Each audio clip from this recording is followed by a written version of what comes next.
4, 3, 2. Muy buenos días a todas y a todos. Nuevamente bienvenidos a esta sesión del cursillo, esta novena sesión del cursillo de jurisprudencia de la sección de apelación.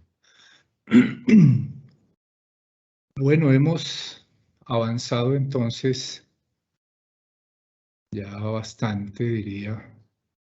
La vez pasada, entonces hicimos un recorrido muy somero, como todos los que hemos venido haciendo,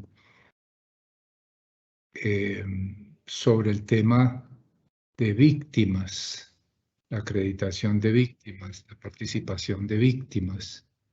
Básicamente, recuerden que hablamos sobre el principio de centralidad de las víctimas, las medidas que en todo caso están a cargo del gobierno nacional, como que sigue haciendo parte del sistema integral de verdad, justicia, reparación y no repetición. La importancia de la participación para la legitimación y restauración de las víctimas, la participación mucho más amplia que la acreditación judicial propiamente dicha. Y luego, igualmente, vimos los aspectos más destacados, digamos, de las medidas cautelares, ¿no? La naturaleza, la cobertura, el carácter accesorio que en todo caso tienen las medidas cautelares, la competencia general que tiene la JEP en relación, quiero decir, los jueces de la JEP en relación con estas medidas cautelares, en todo caso una competencia prevención si fuera el caso, si hubiera duda, porque en todo caso lo importante es que la cautela, cuando sea el caso, pues se pueda dar oportunamente. Y dependiendo del tipo de cautelas que hay, que están relacionadas con la información, con personas, con procesos, pues hay un trámite diferente. Hoy vamos a ver, como ya lo había anunciado la vez pasada, dos temas más relacionados con los beneficios transicionales, estos beneficios provisionales y beneficios definitivos, que básicamente lo que voy a hacer es enunciarlos y recordar un poco la normativa que hay en estos tipos de beneficios, tanto definitivos como provisionales.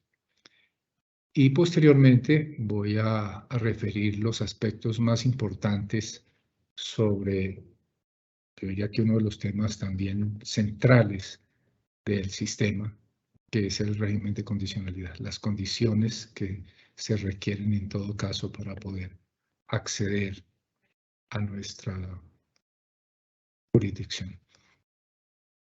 Antes de eso, quiero referirme a las preguntas que se hicieron en la sesión anterior. Preguntas que, por cierto, estuvieron referidas esencialmente fue al último aspecto del capítulo anterior. Esto es al tema de los niveles de análisis y de la suspensión de procesos, que la vez pasada los referimos también al comienzo de la charla. Las preguntas están alrededor de esos dos temas, repito, los niveles de análisis y la suspensión de procesos. Erika María Hernández pregunta lo siguiente, precisamente sobre los niveles de análisis.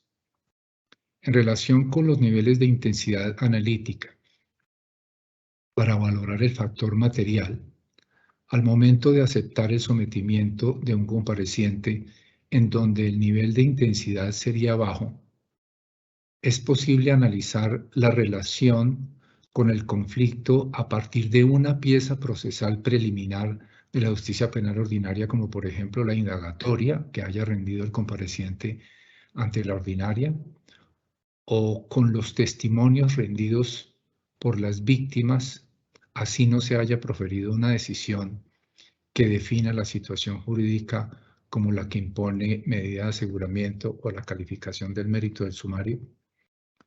Voy a volver a proyectar la diapositiva sobre los niveles de análisis para recordar un poco ese tema.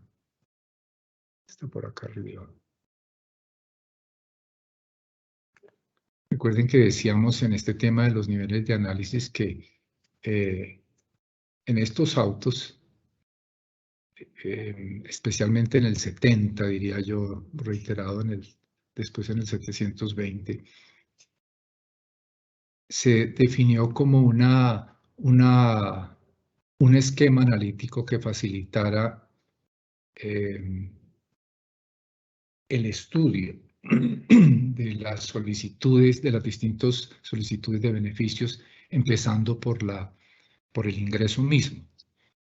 Y pues lo que se definió es, inicialmente en el auto 20, por ejemplo, se mencionó que la vocación de la JEP era conocer, como la vocación de la JEP es conocer todo el conflicto armado, todas las aristas del conflicto armado. Inicialmente habría que dar una gran apertura a esos casos para ver si efectivamente tienen un aporte que hacer a la JEP y al sistema en general.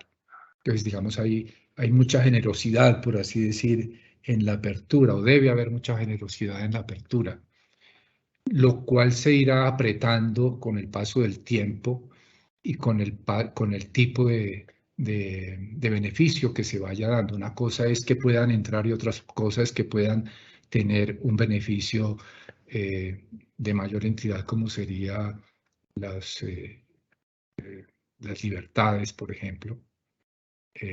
Y uno de mayor todavía, pues por supuesto el final, como una amnistía o como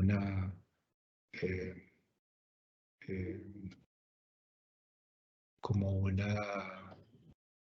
un indulto, bueno, etcétera, como una sanción propia, etcétera. Entonces, la idea es que se va apretando clavijas, por así decir, en la medida en que en la JEP se vayan dando más beneficios, siempre que se reciban también más beneficios, por así decir, para el sistema por parte del compareciente.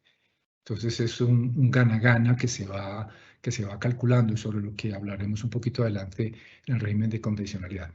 Entonces, frente a esta idea de apertura general que se tiene de la JEP y del sistema, diría, para efectos de examinar si efectivamente alguien quiere pues venir a decir cosas que puedan ser de interés para todo el proceso de paz, para la JEP, con base en el incentivo que se les da. Pues sí, bienvenido. Y eso entonces me lleva a responder la pregunta de Erika con un sí, en principio, ¿verdad? Sí es posible hacer ese análisis. Ahora, en la práctica nuestra, lo que ha ocurrido es que la mayoría de las veces, por supuesto, se ha tomado en cuenta son las decisiones, digamos, de alguna relevancia en la justicia ordinaria, las que imponen medida de aseguramiento o califican el mérito del sumario, como lo dice la misma pregunta. Pero puede ser el caso. De hecho, se ha hecho. Por ejemplo, en los casos de los paramilitares, que como sabemos, la doctrina en esto es que los paramilitares combatientes no son competencia de la JEP, sino de Ley de Justicia y Paz. Entonces, por ejemplo, ha ocurrido que algunos solicitantes lo expresan en su solicitud. Yo soy paramilitar, estuve combatiendo como paramilitar en el bloque tal, y entonces vengo a comparecer a la JEP. Y solamente con eso se despacha. Fíjense, con el solo dicho del solicitante en su escrito. Con ese solo dicho se ha aceptado por parte de la SA, se ha avalado lo que han hecho las salas en ese punto. Por ejemplo, lo que ha hecho la sala de definición sobre el rechazo de plano o no aceptar para no aceptar la comparecencia. Entonces, si eso es posible, en esas circunstancias es posible con algún otro tipo de pruebas como los que menciona Erika en su pregunta. Hay que mirar en todo caso las circunstancias. Por ejemplo, el caso que muestro de los paramilitares, en donde el solo dicho de la persona permite decir ese solo dicho es suficiente, es porque es evidente en ese tipo de casos la incompetencia de la JEP. Seguramente la circunstancia puede variar un poco la exigencia probatoria, pero en principio no estaría vedado que fuera un medio probatorio cualquiera. No necesariamente una providencia judicial. Idealmente debería serlo, pero no necesariamente. La colega Sandra Castro, sobre suspensión de procesos. Con ocasión de la suspensión de procesos, señala lo siguiente. En el auto 550 del 20, la SAR señaló que el Tribunal Superior de Bogotá podía resolver un recurso de apelación contra la sentencia condenatoria de primera instancia. En ese caso no hubo suspensión total, es la pregunta. Este punto, simplemente yo quiero leerle a la colega dos apartados de esta sentencia, de este auto 550, el párrafo 57 dice: por ello, ante el resultado negativo del juicio de prevalencia jurisdiccional, sobre lo que hablaré en la próxima sesión, la jurisdicción penal ordinaria debe continuar con el proceso hasta que la JEP adopte una decisión diferente. Las resultas del juicio de prevalencia jurisdiccional puede variar si cambian las condiciones en las que el interesado se presenta ante esta jurisdicción o si ésta decide priorizar y seleccionar su caso.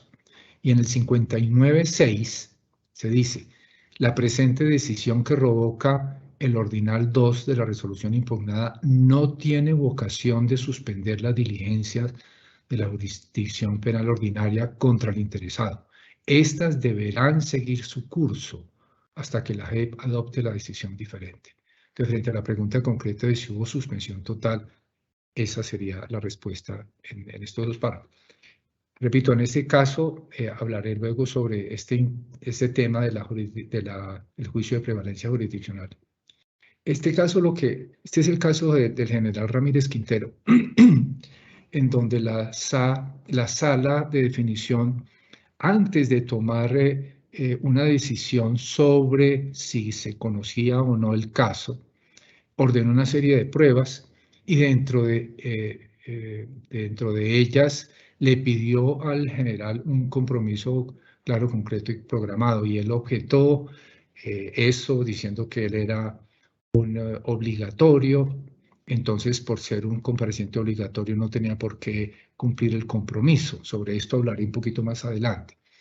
Y en cualquier caso, para efectos de este escenario de la pregunta, es que la sala no determinó la asunción de la competencia, determinó unas pruebas para efectos de determinar si asumía o no la competencia. Y entonces recuerden cuando miramos este tema de las suspensiones, perdón, yo la proyecto nuevamente, está en la 102, por acá, cuando decíamos acá, en la suspensión de los procesos, lo decisivo es que tanto la suspensión parcial como la suspensión total debe haber una competencia declarada de la JEP. La diferencia está para saber qué se suspende, si total o parcialmente, es el momento, es la etapa de investigación en la que se encuentra la justicia ordinaria. Si está en investigación, solamente la suspensión va a estar relacionado con temas de libertad, responsabilidad y la citación a diligencias, en lo demás no está suspendido. En cambio, sí está suspendido todo cuando ya está en etapa de juicio. Y decíamos, en cualquier caso, cuando lo que hay es un anuncio de la resolución de conclusiones por parte de la sala de reconocimiento, la suspensión en cualquier etapa sería. Y otro es el tema al que me voy a referir un poquito más adelante con ocasión de la siguiente pregunta, es esta suspensión especial de los terceros, porque hay una regla especial para ese tema. Entonces, y por eso en este caso de Ramírez Quintero, pues no había suspensión, como se dijo expresamente en estos párrafos que leí, en la justicia ordinaria, porque sencillamente en ese momento acá en la sala todavía no se había adoptado la determinación de la competencia. Nuriluz Peralta pregunta: ¿y cómo opera la articulación con la Fiscalía General de la Nación para el traslado de procesos de la ordinaria respecto de terceros? En primer lugar, hay que recordar aquí que estos traslados de casos de terceros, hay que recordar que los terceros solamente pueden venir si si es su voluntad hacerlo, ¿verdad? De acuerdo con la jurisprudencia de la Corte, que declaró que el caso de los terceros, por un tema de juez natural, podrían venir a la JEP solamente si así lo expresan. Entonces, ese traslado pues se tiene que dar sobre esa base. Y se da como se dijo en el caso 859, en el auto Zuluaga Lindo, que ahorita lo voy a citar, teniendo en cuenta como esa regla especial, y ahorita la vuelvo a citar porque viene una pregunta semejante que me permite responderla con el mismo auto.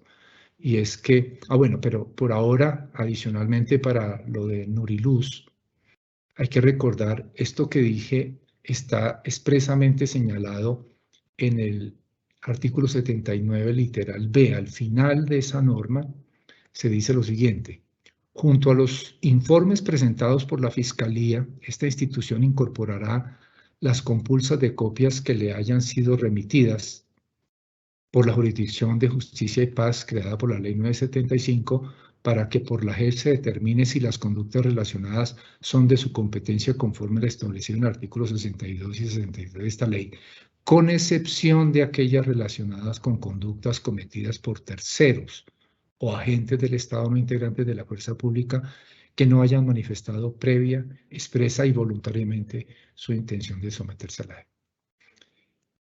Y luego viene la pregunta relacionada de Ana Elena Abello, que dice: conforme a la jurisprudencia actual, ¿podría decirse que la Fiscalía General de la Nación no puede imputar personas que estén compareciendo en macrocasos por los mismos hechos?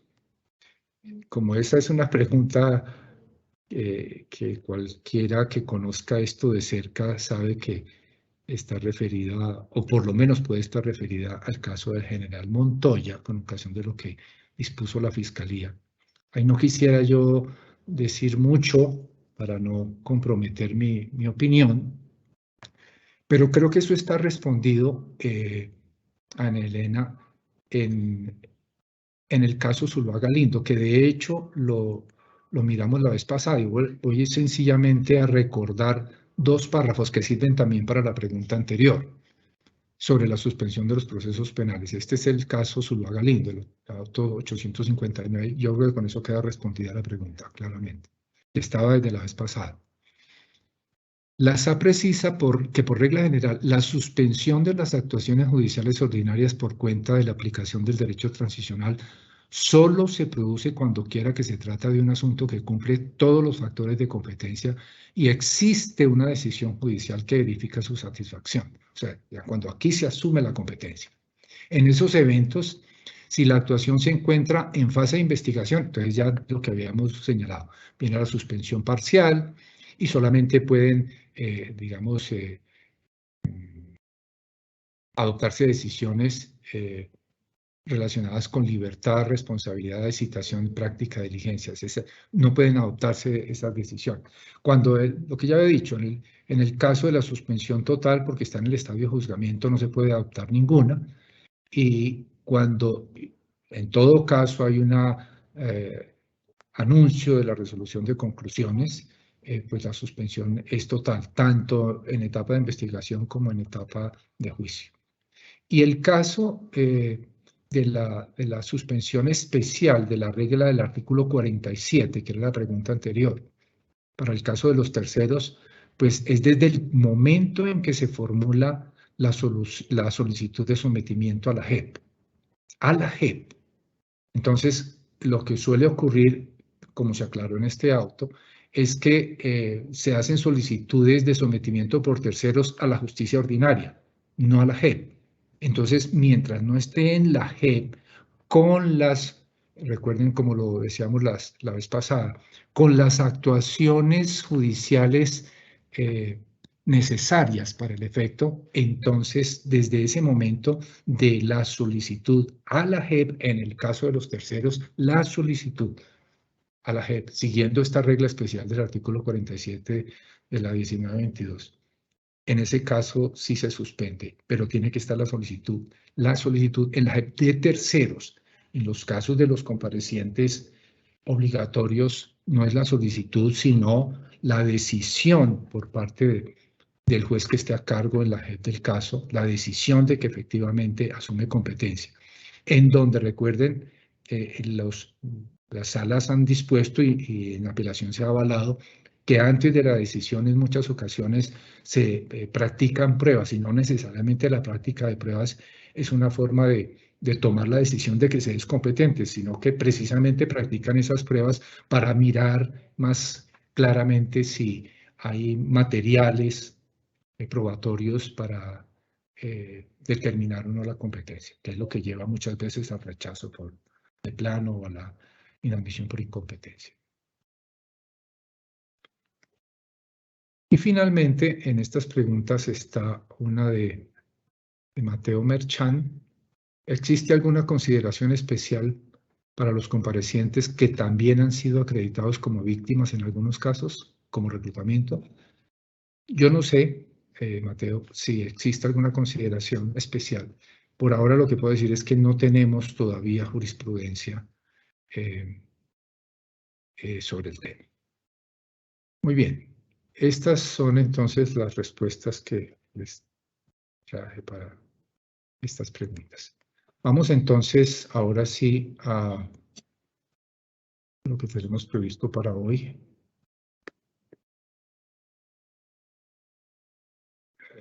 Que es este punto de los beneficios y las condiciones. Básicamente, el tema de los beneficios a los que voy a hacer referencia, que es más una referencia normativa y algunos conceptos jurisprudenciales, porque son, digamos, las aclaraciones que eventualmente habría que hacer en su momento al comienzo del funcionamiento de la JEP sobre los distintos beneficios. Una cosa que creo que es importante recordar y recalcar, y es que en la jurisprudencia en todo caso se ha dicho que el solo ingreso a la JEP ya es un beneficio.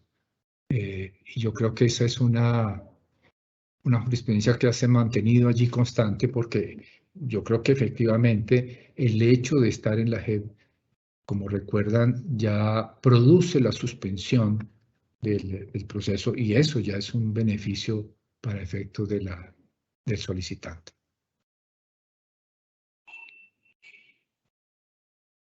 Yo hice digamos, una clasificación de estos beneficios en función de las competencias de las salas y secciones. Bien se puede hacer de otra manera, pero esta es una de esas posibles. La SAI, por ejemplo, tiene entonces a cargo el análisis para conceder o no los siguientes beneficios provisionales. Algunos, por supuesto, ya pasaron de época, como el caso del traslado a las zonas transitorias veredales de normalización que ya desaparecieron, como saben, y tienen un nombre distinto, pero digamos esa era una de los primeros beneficios que en todo caso se otorgaba, estaban previstos en la normativa del 277. La libertad condicionada, por supuesto, de la 1820, la libertad provisional a la que hizo referencia la LEGEP, concedida en el marco de amnistía. Sobre estas diferencias ya vamos a ver alguna precisión jurisprudencial entre condicionada, condicional, provisional. Por ahora, digamos, son los nombres que trae la normativa sobre el punto. La suspensión de la orden de captura que trae el decreto ley 900. Igualmente las hay los beneficios definitivos, como se sabe, pues la amnistía de jure de sala, ahorita con base en un extracto jurisprudencial que les traje, miramos esa, o recordamos esa diferencia que está normada igualmente, que para la SAI, digamos, no es ningún misterio ya. El indulto por hechos de protesta social, conforme a la 1820 y a la LEGEP igualmente. Los beneficios de la sala de definición provisionales: libertad transitoria, condicionada y anticipada, un poco el equivalente a esta libertad condicionada para miembros de la guerrilla, también establecida en la 1820 y en la LEGEP. La revocatoria o sustitución de la medida de aseguramiento, la suspensión de la ejecución de la orden de captura, la privación de la libertad en unidad militar o policial, que se ha sintetizado con esta expresión plum, la plum, y de los definitivos, una muy especial porque no deja de ser un poco enrevesado, porque tiene por lo menos 3 escenarios en los que opera. La renuncia a la persecución penal, ya miraremos esos escenarios con una cita jurisprudencial que puede aclarar un poco más, pero esta renuncia a la persecución penal aparece como beneficio para la fuerza pública, pero también aparece como una forma de resolución de la situación jurídica, esta renuncia a la persecución penal, como forma de terminación de una situación para no seleccionados y para definir la situación jurídica de menores de edad. Entonces, el nombre mismo puede ser un poco despistador, o hay que tener cuidado porque puede estar aplicándose a distintos destinatarios. La preclusión por hechos de protesta social igualmente. Y también dentro de las formas de resolución de la situación jurídica, además de la renuncia a la persecución penal, la cesación de procedimiento, la suspensión de la ejecución de la pena, la extinción de responsabilidad por cumplimiento de la sanción, la preclusión transicional. En la sala de revisión, este beneficio provisional de la garantía de no extradición, que trae directamente la norma constitucional desarrollada tanto por la Ley de Procedimiento como por la LEGEP, y la revisión transicional.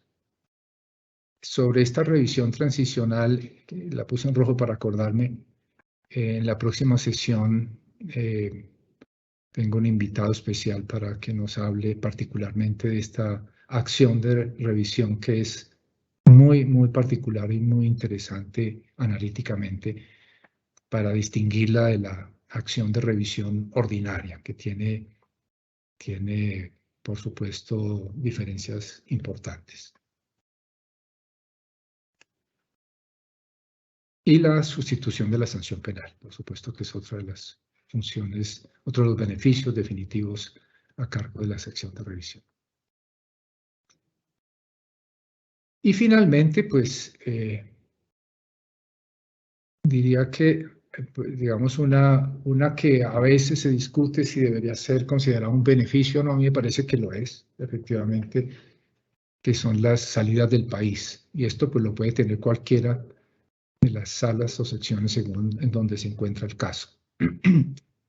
Y por supuesto, finalmente, los beneficios más relevantes para la JEP, la razón de ser, si se quiere, del trabajo nuestros, que son las sanciones en general, las sanciones propias, que como se sabe las propone la sala de reconocimiento y las aplica la sección con reconocimiento, y las sanciones alternativas o las sanciones ordinarias, que como también se sabe, las propone, por así decir, la UIA con ocasión de la acusación en los procesos adversariales, y las impondría la sección con ausencia de reconocimiento. Ese es como el panorama normativo general de los distintos beneficios provisionales y definitivos que están a cargo de la JEP. Y simplemente quiero hacer como una referencia muy breve, de algunos aspectos de alguna dogmática jurisprudencial que se ha ido consolidando en relación con estos beneficios, como para darle cierto significado en ocasiones a las expresiones. Esto, digamos, en este momento pues ya es mucho más claro y ya es moneda corriente para quienes estamos trabajando permanentemente con este tipo de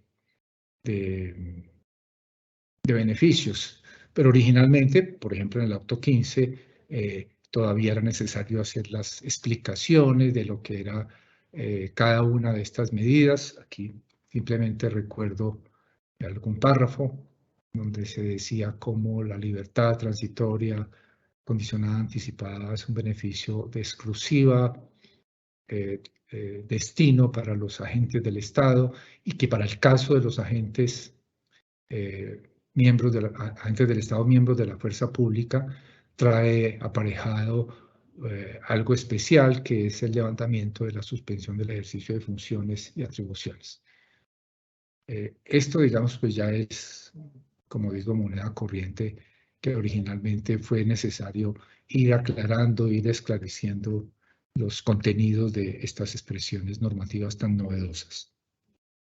Lo propio se hizo también desde los primeros autos con lo que sería el contenido de la libertad condicionada. Aquí solamente traje una parte, esto es una providencia que habla bastante de la naturaleza, de los requisitos, etcétera, de este beneficio de la libertad condicionada. Para recordar lo que ya para este momento es obvio, pues es un beneficio que aplica para los integrantes de la exguerrilla, de las FARC, por supuesto teniendo en cuenta el cumplimiento de los otros factores de competencia, tanto el temporal como el material. En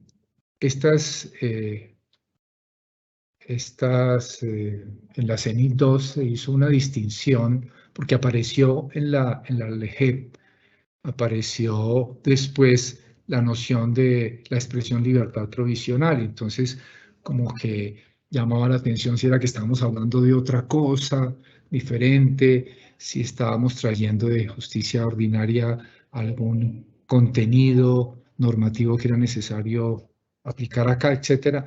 Y entonces en esta CENIT, que fue en donde se estudió estos temas, porque la consulta sobre la CENIT 2 tenía que ver con la competencia, recuerden, lo mencionamos, la competencia de la sección de revisión y de la SAI en relación con algunos temas de libertad que estaban pues en entredicho en temas de competencia por la ambigüedad normativa.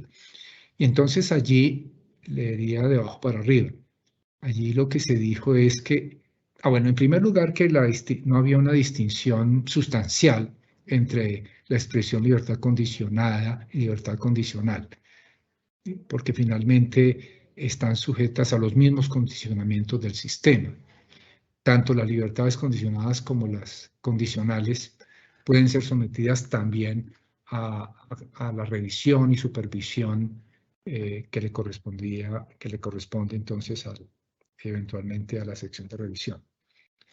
Y entonces con este tema de la libertad provisional, lo que lo traía la LEGEP, el artículo 81, se concluyó que es una expresión genérica que sirve para referirse al beneficio provisional de libertad consagrado, a cualquiera de los dos beneficios, como a la libertad condicional. Es como el género de estas dos especies, fue la conclusión argumentativa e interpretativa que finalmente se tomó. Lo mismo, yo creo que para todos ya a estas alturas es clara la diferencia de las amnistías de iure y de sala. Están asociadas a la inclusión o no, esencialmente, a estas conductas en la normativa de la 1820. Entonces, si están incluidas allí en estos artículos 15 y 16 como amnistiables o conexas con el delito político, ojo con esto, y prima facie se advierte que cumplen con los distintos supuestos de competencia de la JEP, estamos entonces ante amnistía de iure. Si están por fuera de esos enlistados, podríamos estar entonces ante amnistía de sala y en consecuencia es solo la SAI la que podría determinar el tema. Y el punto de si hay dudas, no diría, pero ¿cuándo hay dudas? Si está por fuera o no está por fuera.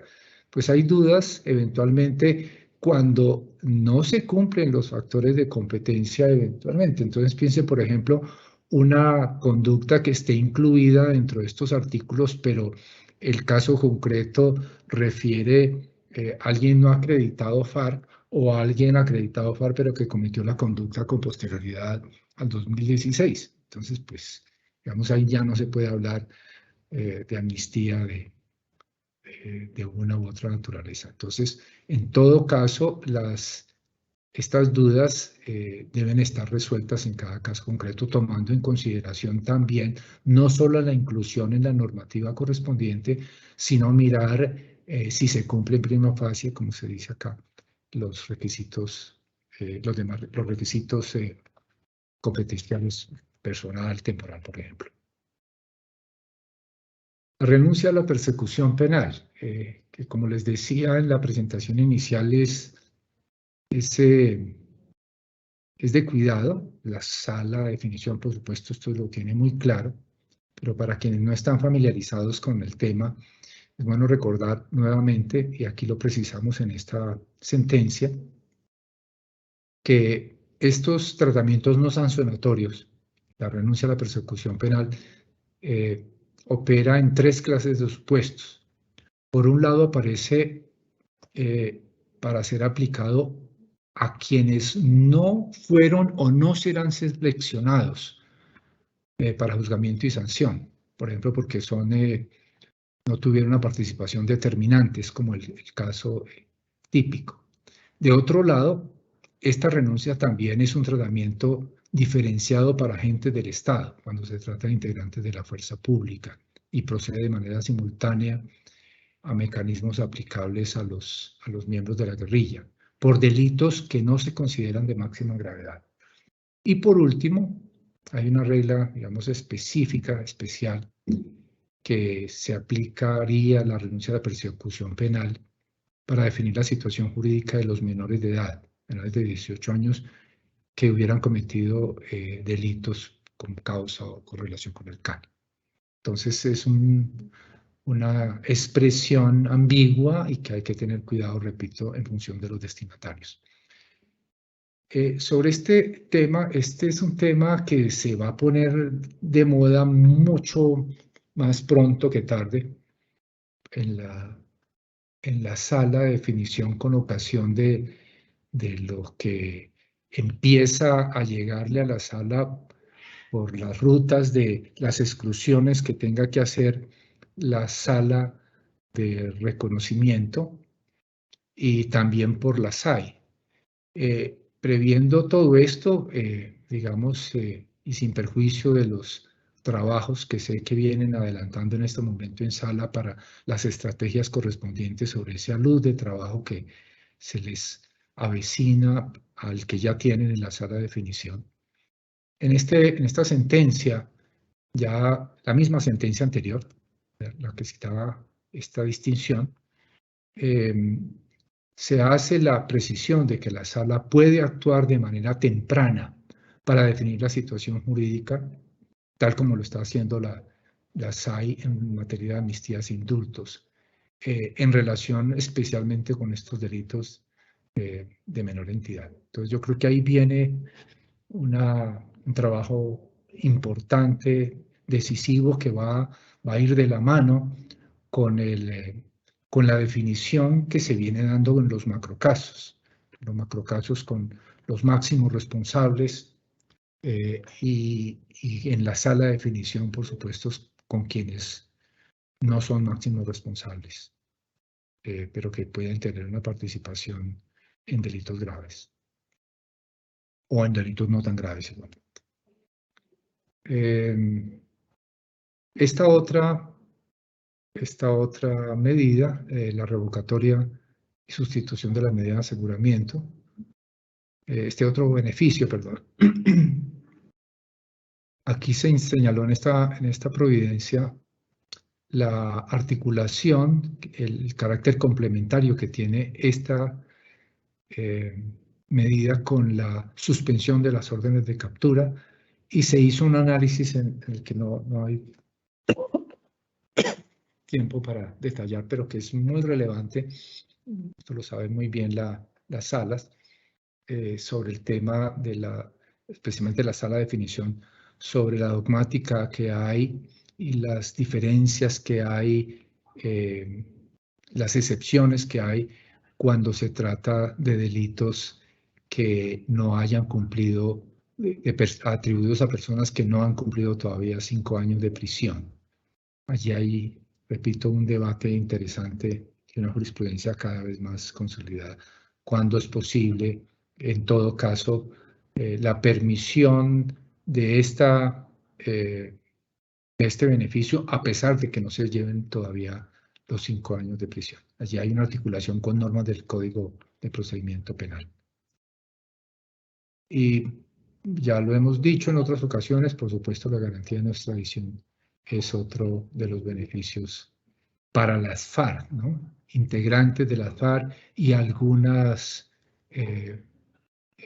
digamos, parientes hasta el segundo grado de consanguinidad o primero de afinidad. Finalmente, simplemente lo de la salida del país. Esto yo creo que sigue siendo un beneficio,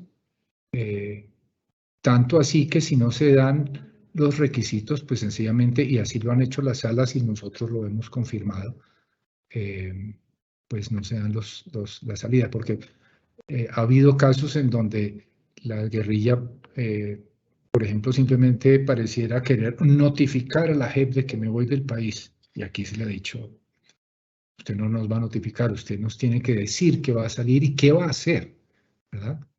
¿Qué va a hacer? Entonces, por ejemplo, se tiene claro que no van a salir por razones meramente recreativas, como en su momento se especuló por medios de comunicación. Muy bien, y paso finalmente, en lo que resta, a enunciar lo esencial del régimen de condicionalidad. El régimen de condicionalidad definitivamente es la máxima contraprestación que puede tener la JEP en relación con todos los beneficios. Yo creo que esta es una figura que siempre hay que tener a mano para explicarle a todo el que pregunte por qué se dan beneficios y a cuento de qué se dan beneficios. Beneficios importantes como las amnistías, beneficios importantes como cualquiera de estos beneficios que hemos mencionado, beneficios tan importantes como las sanciones no privativas de la libertad, las sanciones propias. Y yo creo que una primera explicación que siempre hay que dar y que siempre hay que tener a mano es que, a diferencia de muchos otros procesos de paz, este es el único proceso de paz en donde absolutamente a todos los beneficiados, todos, desde el guerrillero raso o el soldado raso hasta el máximo dirigente de la guerrilla o el máximo responsable de fuerza pública, por ejemplo. Todos están sometidos a condiciones.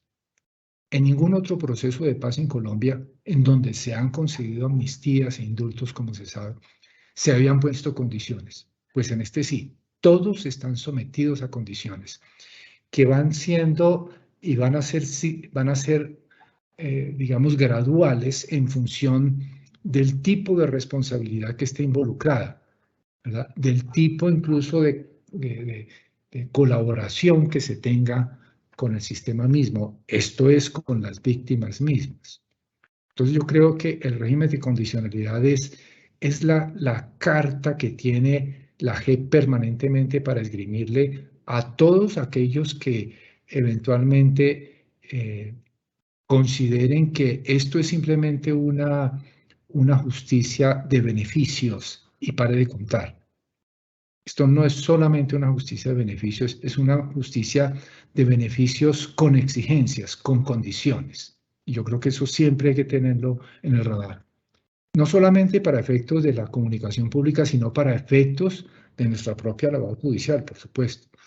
Y es que todo tipo de beneficios, todas las actuaciones, diría uno, están asociadas con condiciones para efectos de quienes son beneficiarios de los distintos beneficios que ya hemos enunciado. El régimen de condicionalidad o condicionalidades está expresado esencialmente en estas 5 formas. Esto es, todas estas son recursos operativos, si se quiere, y normativos, especialmente normativo es el primero, de hecho es el único que está reglado como tal. Los demás son construcciones jurisprudenciales en función de los principios que trae la condicionalidad, por supuesto.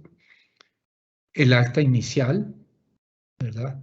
Todos al menos tienen que hacer esta acta de compromiso inicial.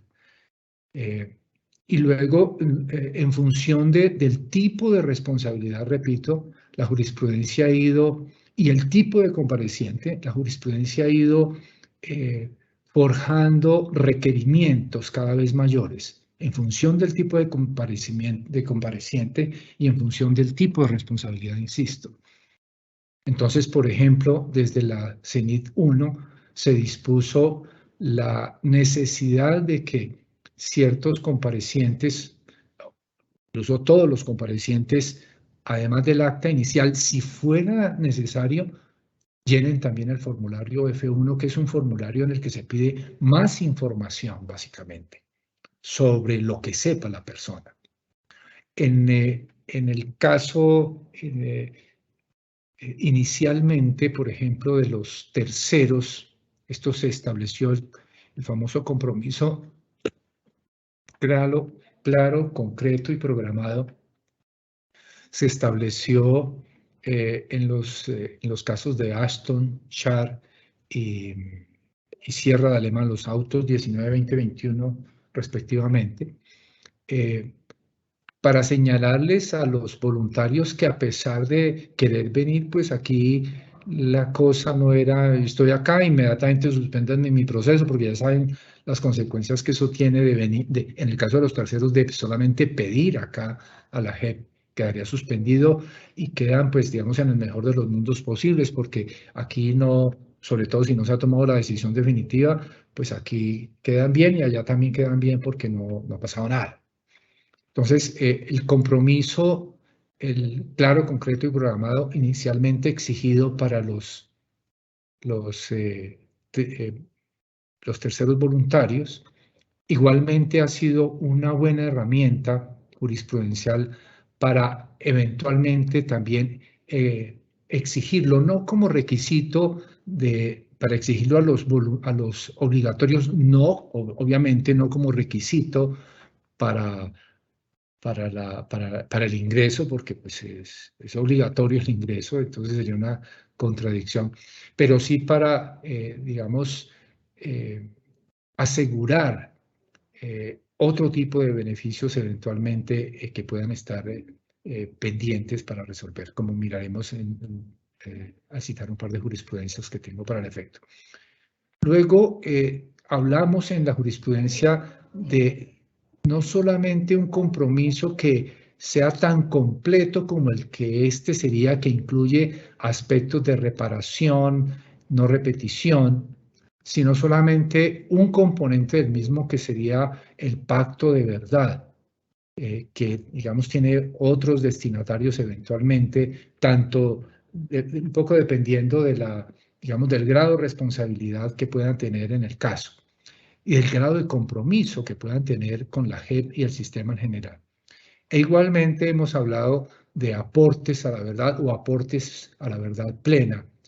Pues nos hemos encontrado casos en donde ya están personas que están solicitando beneficios, están, por ejemplo, compareciendo en calidad de testigos eventualmente o en otra calidad en los macroprocesos. Entonces, hemos tenido que resolver asuntos en donde se toma en cuenta, de un lado, si lo que ha hecho en las audiencias a las que haya sido citado, por ejemplo, por la sala de reconocimiento, de un lado, y de otro lado, tiene solicitudes pendientes en la sala de definición, por ejemplo, qué hacer en ese tipo de casos y qué articulación se debe dar entre las salas en ese tipo de situaciones. Estos son, digamos, las modalidades más frecuentes que voy a pasar a ejemplificar muy rápidamente.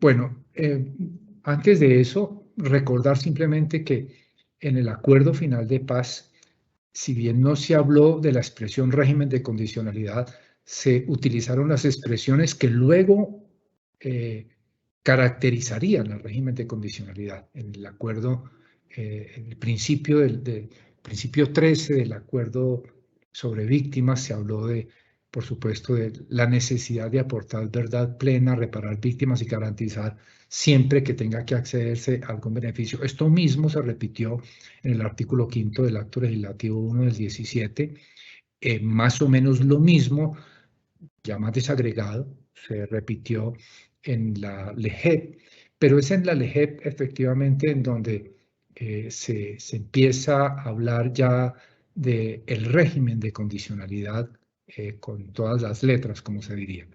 La expresión se utiliza ya en la LEGEP. Y rápidamente voy a indicar algunos datos jurisprudenciales en donde se ha planteado esto que de manera muy resumida señalé en la diapositiva inicial de presentación del régimen de condicionalidad. En este auto de Char, el 19, de hecho se asoció el régimen de condicionalidad con el principio de integralidad para efecto de decir, mire, es que en el sistema todos los beneficios que el sistema pudiera dar eventualmente están sujetos a condiciones y eso hace parte del principio de integralidad. Además de lo que ya había mencionado, que me señaló el auto 19 sobre el compromiso claro, concreto y programado. Pero es en la CENIT 1, si quisieran conocer detalles de lo que es el régimen de condicionalidad, yo creo que la providencia que con mayor extensión, propiedad, porque fue parte de las preguntas que se hicieron por la sala de definición en ese punto, esa es la providencia que yo creo que refleja de manera más apropiada todas las características, las modalidades, el aspecto pasivo, el aspecto activo del régimen de condicionalidad, etc. Y otra providencia que me parece que, digamos, avanza en la dogmática del régimen de condicionalidad es este auto 706, porque en este auto 706 entonces se hace como un barrido jurisprudencial de lo anterior, incluido por supuesto también la guía de la CENIT 1, para mirar las distintas modalidades a las que ya hice referencia: el acta inicial, el compromiso, el plan de aportes, el pactum veritatis, y allí se hacen, digamos, el F1, las diferencias, incluso se dice, como se trata es de obtener información, si hay algún otro mecanismo, otro instrumento a través del cual se pueda obtener lo que pretende obtenerse con lo que llamamos formalmente el F1, el formulario 1 o el pactum veritatis, cualquier otro instrumento, digamos, bienvenido para efectos de tener claridad por parte del sistema y para las víctimas cuáles son los compromisos que adquieren las personas para efectos de otorgar los beneficios. Me detengo un momento simplemente en el acta de compromiso, que como les dije es la única las condiciones que tiene una norma jurídica clara, que es estos artículos 36 y 52 de la 1820, pero que se recuerdan aquí en este auto, pero que, digamos, la jurisprudencia en general, las salas confirmada por la sección de apelación, la ha tomado muy en serio, al punto de cambiar beneficios si eventualmente no se firma. Entonces, por ejemplo, se han revocado incluso amnistías eventualmente otorgadas a quienes no hayan suscrito el acta de compromiso, así el acta de compromiso sea un compromiso mínimo, así, digamos, el delito por el que se esté involucrado pues sea uno de los delitos amnistiables, pero nuevamente para remarcar lo que mencioné al comienzo, todos, absolutamente todos los que estén recibiendo beneficios están sometidos a compromisos de la JEP. Y si es el caso de no cumplir con ese compromiso o cumplirlo pero falsearlo después, pues el beneficio eventualmente puede desaparecer. Esto lo miraremos en la próxima sesión también con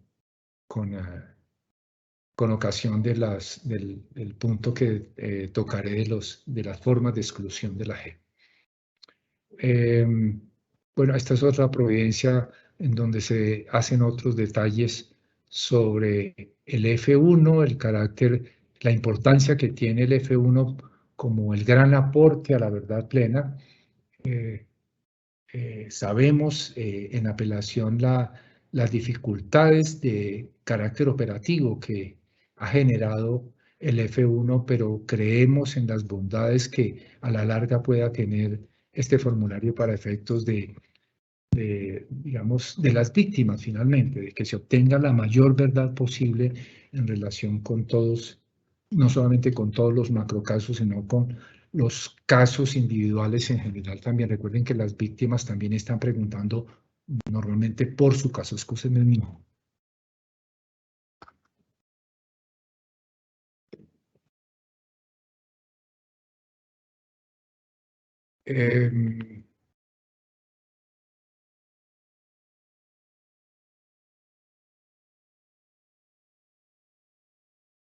Y bueno, ya con esto doy por terminado